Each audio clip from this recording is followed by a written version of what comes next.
अमरावती महानगरपालिकेवर आजपर्यंत ज्यांनी ज्यांनी सत्ता गाजवली त्यांना या शहराच्या विकासाचे श्रेय द्यावे लागेल आणि त्याचप्रमाणे अपयशाचे खापर देखील त्यांच्यावर फोडावे लागेल। शहर पूर्वीपेक्षा पुढे गेलं पण अजूनही प्रचंड म्हणता येईल अशा उणीवा आहेच।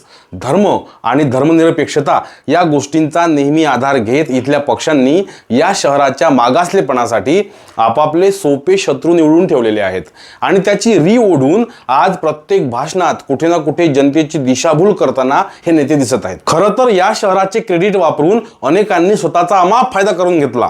येथे अनेक कात्या तयार झालेत, अजूनही होत आहेत, पण सामान्य माणसाला, सामान्य अमरावतीकर तरुणाला उभं केलं नाही।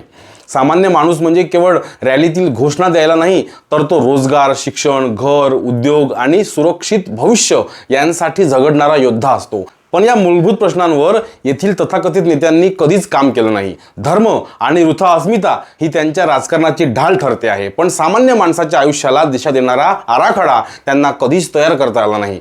अनेकांनी महानगरपालिकेवर निर्विवाद सत्ता मिळवली, या काळात सामान्य अमरावतीकरांसाठी काय उभं केलं हा प्रश्न विचारणं गैर ठरत नाही। शहरात कोणत्याही कोपऱ्यात जा, परवडणारे प्लॉट्स नाहीत, स्थिर नोकऱ्या नाहीत, कौशल्य विकासाच्या ठोस योजना नाहीत, मनपाच्या शिक्षण व्यवस्थेत अनास्था दिसते, सरकारी शाळा कोसळल्या आणि तरीही या सगळ्यांवर मौन।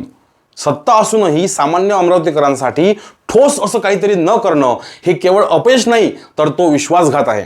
अजूनही येथे स्थानिक निवडणुकीत पाकिस्तान, बांगलादेश हे मुद्दे येतात, पण एकही नेता दीर्घकालीन उपाय देत नाही। अमरावतीकर तरुणाला, पदवीधरांना नोकरी कशी मिळेल, उद्योगात तो कसा उभा राहील, शिक्षणात तो स्पर्धेत कसा टिकेल या प्रश्नांवर येथील राज्यकर्त्यांकडे उत्तरे नाहीत।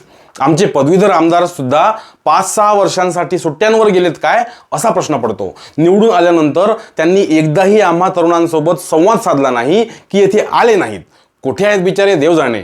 पदवीधरांनी तो चालत नाही म्हणून हा निवडला आणि आता हा नाही म्हणून आणखी कोणता निवडावा हा प्रश्न आहे।